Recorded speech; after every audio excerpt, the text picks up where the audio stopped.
Kumja Ningsing Ningsing April tang Marida Indian National Army Colonel Malik na Moirang Kangla da INA Machu Ahumgi Phiral Paihankhiba Numit adu ningshingba oina ngasi INA Martyr Memorial Complex da Manipur University Vice Chancellor Professor and Lokendra na INA Machu Ahumgi Phiral Paihankre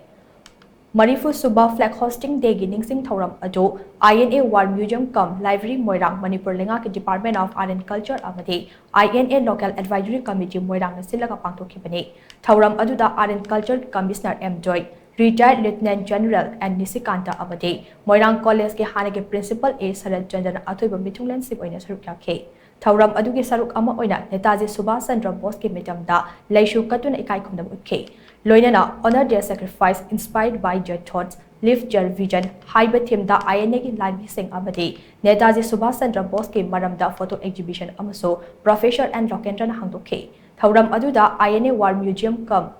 Library of INA Martyr Memorial Complex Haina Minthonba Burcher Amasu Athoiba Mithunglan Singna Phungdokhe Thouram aduda chief guest oina saruk yakhiba Professor and Lokendra na hai Kumja Ningsing Dage Manipur da ahongba kaya lakpa hokre matam aduda malemgi ani shuba lanjaw thokiba madamna Manipur asi malemgi tongan ba leiba kaya gi lanmi sing abade lambi thong semnaba engineer kaya laktuna makhoi gi chathok chasen nungaina ba fibam kaya samgat sagat pa horakhe Matam adudagi hauna Manipur da ahongba kaya uba fanglakhe Nakal Amaromda INA ki lanmi sing ase Japanese Army ki matengal loinana Manipur ki kha maikai thangba Churachandpur romda ki lansin laktuna ngasi ki Thouram Pangthokhre mafam asida ahanba oina INA ki Machu Ahumgi Phiral ase Paihankhiba ni haina makata na phungdokhe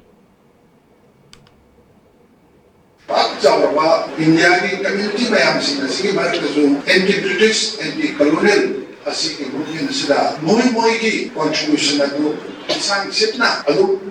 pidana lakune adubu India ki national movement ki masiki itihas se sagana ko matamda kawan ba lebak leba kawan ba Indian community sing asina wala kuna laiba anti-British anti-colonial movement asina moina mating pidana lakpa asikuba masiki activities sing masiki movement sing masiki bawda India ki Indian University tamiba schools colleges tamiba national movement text asida kara hapsan bati hore adubu hapsan man Hopwa adugi Zanka